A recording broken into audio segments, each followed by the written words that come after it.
Well, hello everyone, and welcome back to another English for Travelers lesson.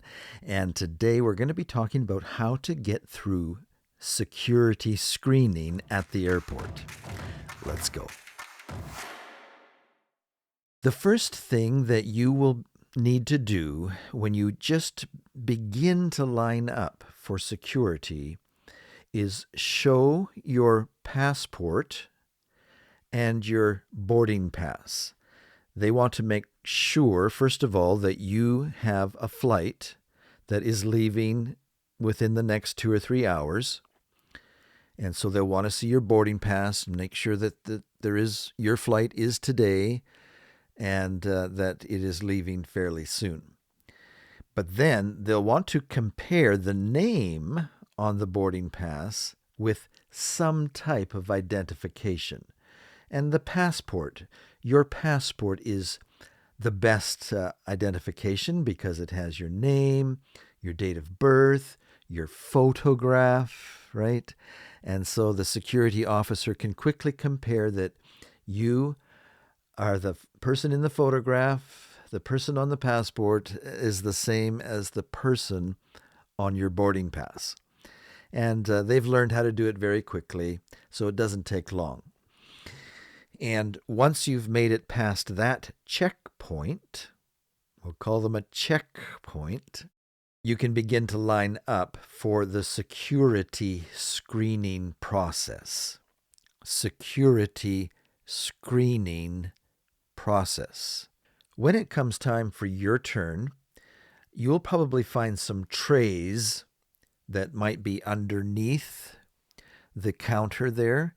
Just pull out one of those trays, or if you know that you have a lot of stuff that needs to be examined, you might pull out 2 or 3. Now, what do you put on the tray? Well, some airports want you to put your actual carry-on luggage in a tray. Unless you are instructed otherwise, go ahead and put your backpack in the tray.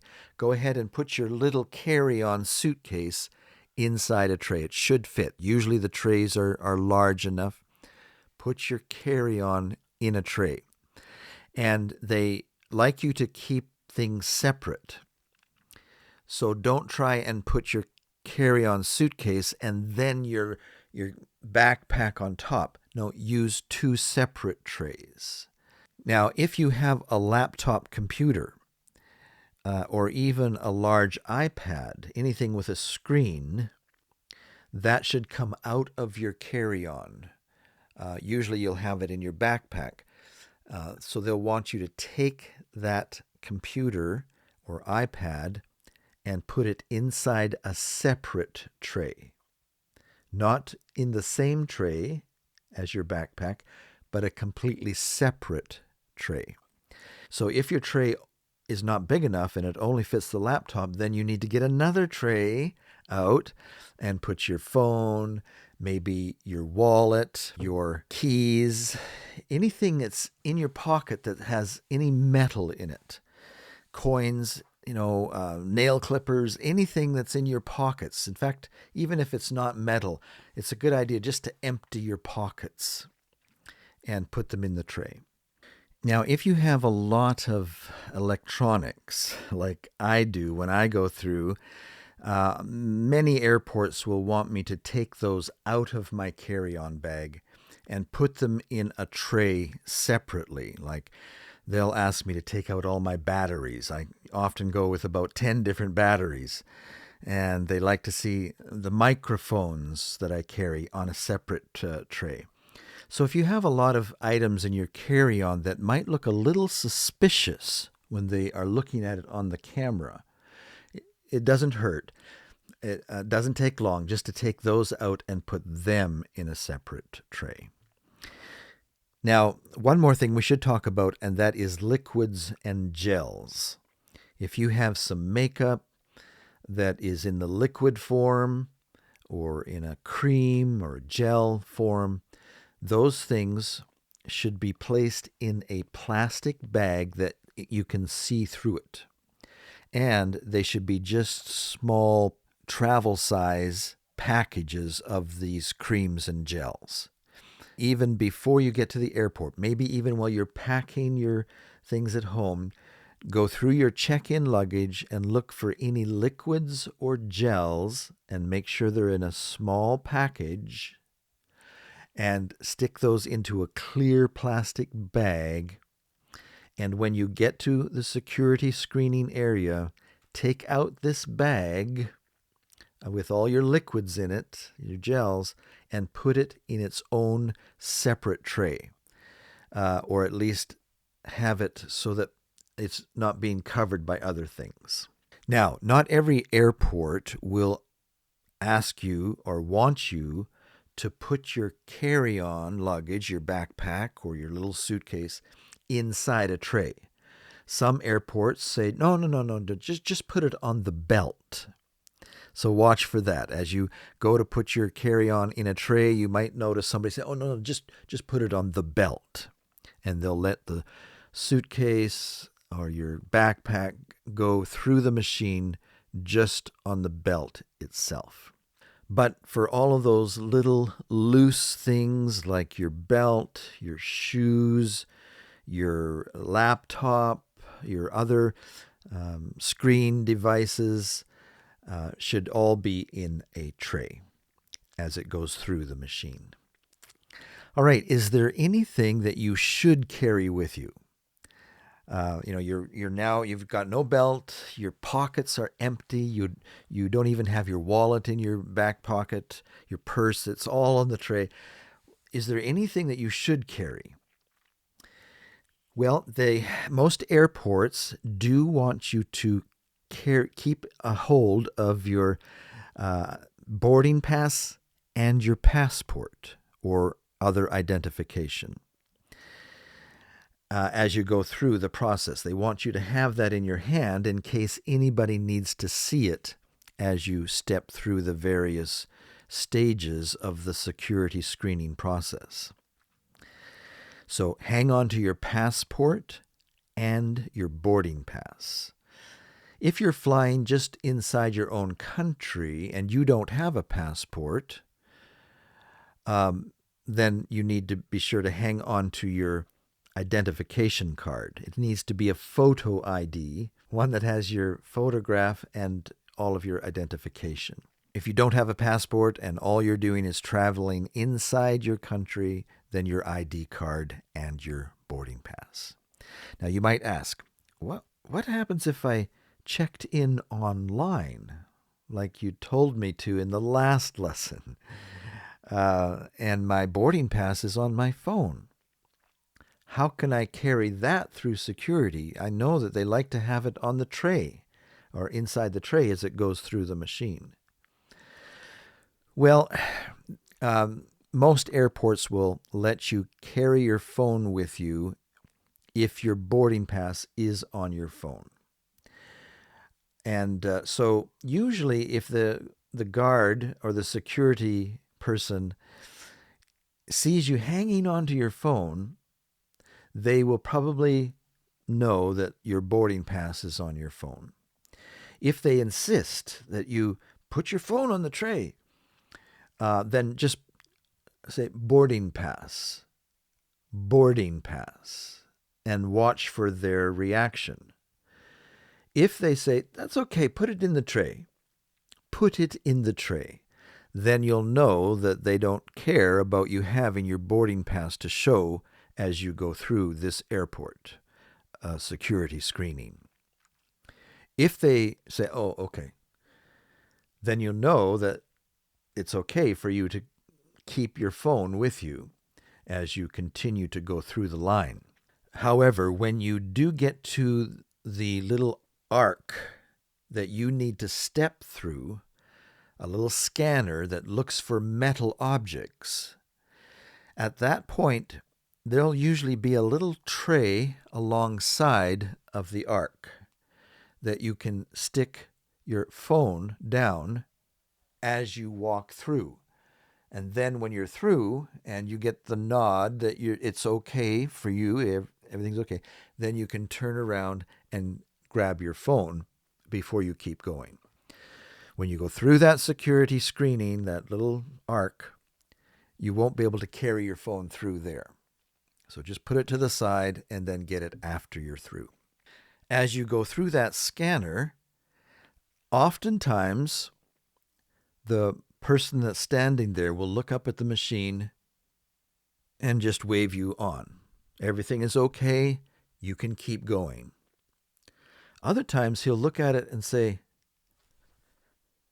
and when he does this, you know that he wants you to put your arms up and usually spread your legs a little bit. And he will usually have a metal detector wand. As we call it, a wand. And he'll move it up and down your body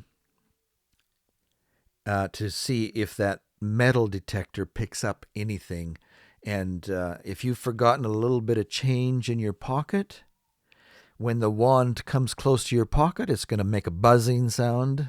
Buzz, and he'll say, and you'll have to go into your pocket and say, what did I forget? And then you might find a few coins in there, and you can just hold them, show it to him usually is all you need to do. And if he's okay with what you're showing him, he'll say, go on. Now, some security airports don't have the metal wands, metal detector wands, and they might ask you to be actually physically patted down, which is a little invasive, isn't it? Usually they'll send the women over to another woman and the men to a man, but it's a little frustrating to have to go through that kind of a process. So hopefully when you go to your airport, if you need secondary screening, they will have a metal detector wand. Some airports have a much larger cage. It's kind of a circle plastic cage that you actually walk into, and then the doors close. And if you look down, you'll see two impressions of feet on the mat below. And they want you to put your feet right on top of those impressions of a foot. And then they'll usually want you to hold your arms up like this. And if you look on the glass or the plastic, you'll see a symbol of how they want you to stand and how they want you to hold your arms. And then they'll press a button and there'll be a poof of air. And then usually the door will just open and you walk through. Somebody might be there nodding, it's okay, you can come through. So just be aware that beside the big scanner that people have to walk through, some airports will have also this cage, this plastic cage that you need to step into. Okay, so what's the next step after that? Well, what I like to do is keep my eye on my trays and see if they're going to get through okay. If the machine doesn't like them, some airports have a division in the belts. And if they don't like one of my bags, that will go off in a separate direction. And then the rest of my things will go through on another line. And I know that I'm okay to start collecting those because they've been approved, but one or two of my items might go off in another direction. And usually it takes it down to another screening area where there are other people that do special tests on my bag. They might take a swab. Usually they'll wait till you come there. They'll say, "Who is this? Your bag? Is this your bag?" And you say, "Yeah, that's my bag." And they'll have you come over. They might ask you this question: is there anything sharp in here that I should know about? Anything sharp? Because as they go in with their hands and feel around, they don't want to get cut. But otherwise, they'll just usually open up the bag, take a look inside visually, or they might take a special device that has a kind of a swab on it, and they'll take that wand and they'll rub inside your bags and rub some of the items on your bag. And then they'll take that over to a special machine and stick it in, and they'll do a test. They're looking for any type of powder, explosive powder residue. It'll either alert them to a security risk, or it'll give a green light, and they'll say everything's fine. They'll zip up your bag, and you're on your way. And that's usually the last step of the security process. Once you have collected all of your items on the tray and gone to the secondary screening if you have to, with the special inspection of your bags, and you've got those bags, you're done. You've made it through, and you can go to your gate. This is the place where I am usually having to collect all of my things and put them back in my bags, put back on my belt, and put on my shoes. And so I usually am there another 2 or 3 minutes collecting all my stuff and putting on my shoes. But then when I'm done, the next step is to look for my gate. And in our next lesson, we'll talk about how to find your gate.